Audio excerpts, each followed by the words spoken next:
supposer que le Mali était là et qu'il y avait un autre pays qui était dans la même situation, est-ce que la jeune malienne n'allait pas suivre la CEDEAO?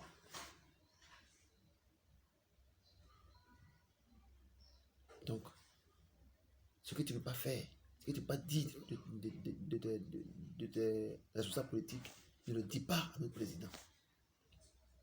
Le président Ouattara, c'est un homme respectable, respecté, et qui est respectueux aussi. Le président Ouattara n'est pas un président comme n'importe lequel. Un président même qui vient tout à l'heure de dire que, vu la conjoncture économique, vu les difficultés que nous avons sur la cherté de la vie, les crises sanitaires, je vais diminuer les membres de mon gouvernement. Je vais montrer l'exemple chez moi-même, diminuer les membres de mon gouvernement. De 41 ministres, on va se retrouver à 30 ministres.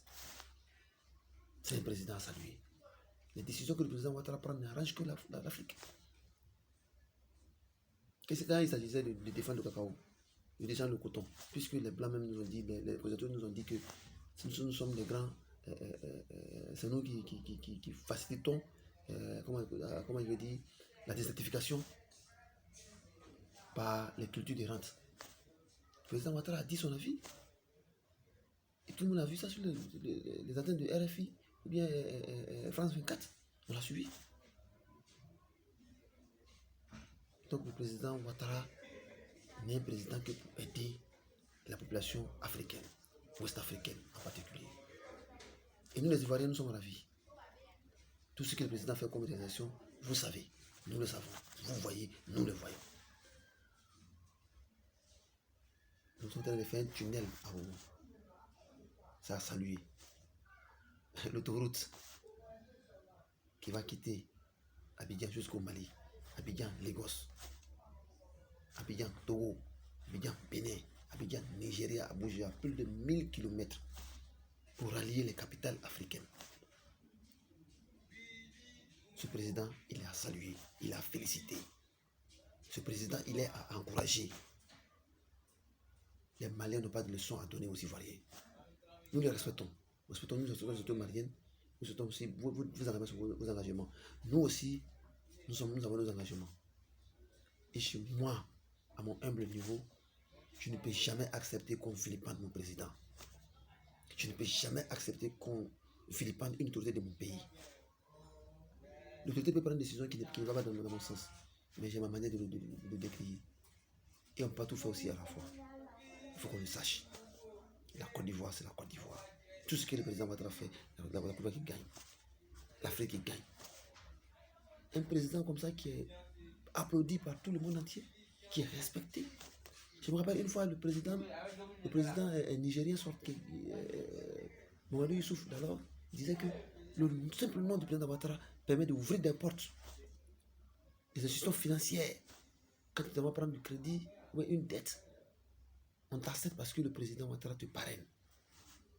C'est pas n'importe qui. Qu'on respecte notre président. Moi, je respecte Assimi Goïta en sa qualité de chef de l'État. Il n'est pas le président de la République, mais c'est un chef d'État. Le président Ouattara, il est chef d'État, chef de la République, le président de la République. Puisque Assimi Goïta n'est pas venu par une élection. Il ne fait pas un coup d'État. Et les coups d'État ne sont pas encouragés. Et c'est les mêmes personnes aussi qui vont défendre les tueries qui se passent en Ukraine. Et vous voulez vous sortir de la main des Occidentaux et vous voulez que d'autres personnes encore soient l'emprise des Occidentaux. Qu'on soit clair, qu'on soit responsable dans nos dits, qu'on soit responsable dans nos réflexions. Le président Ouattara n'est pas camarade de quelqu'un, entre guillemets. Ce n'est pas n'importe qui.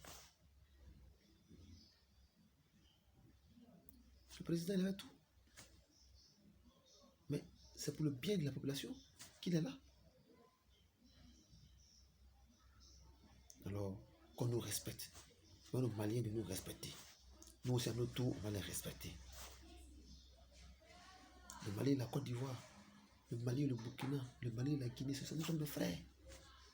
Il y a même des peuples qu'on trouve en Côte d'Ivoire qui sont au Mali, qui sont au Burkina, qui sont en Guinée.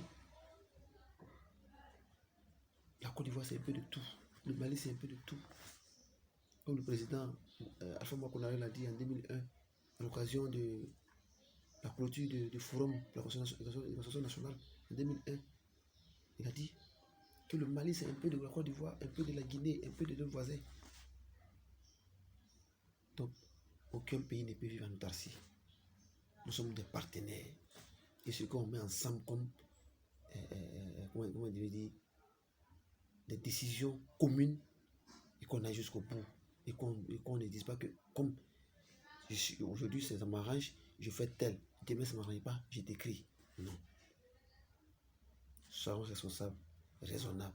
Soyons des pédagogues à ce que nous faisons. Si nous savons comment les choses se passent, je crois qu'on devons être capables de dire telles que les choses sont. Et ne soyons pas d'embrigader la mentalité des populations. De faire croire, de leur montrer des ennemis qui en réalité ne le sont pas.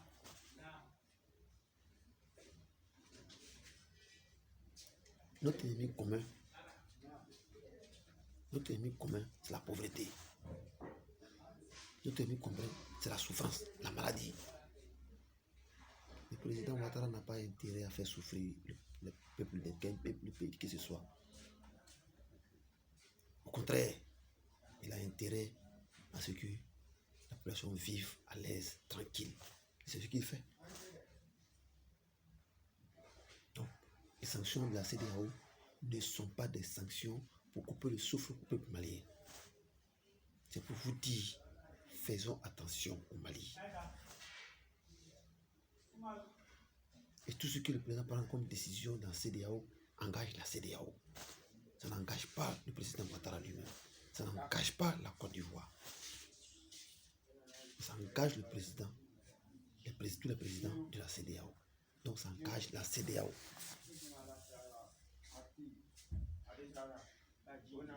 Voilà. Donc c'est ce que je voudrais vous dire aujourd'hui. Bonne nuit à vous. Que Dieu bénisse la Côte d'Ivoire. Que Dieu bénisse le Mali. Que Dieu bénisse la Guinée. Que Dieu bénisse le Burkina Faso. Que Dieu bénisse tous les pays de l'Afrique de l'Ouest. Et par ricochet, tous les pays de l'Afrique. Le réveil de l'Afrique, ce n'est pas en pendant les muscles, en se montrant qu'on est courageux alors qu'on ne l'est pas en réalité, qu'on est fort alors que cette force-là, on ne l'a pas en réalité. C'est dans le respect des uns et des autres que nous allons avoir une Afrique vivante, une Afrique vigoureuse, une Afrique développée et une Afrique qui a des initiatives. C'est de ça qu'il s'agit. Bonne nuit à vous. Que Dieu nous bénisse.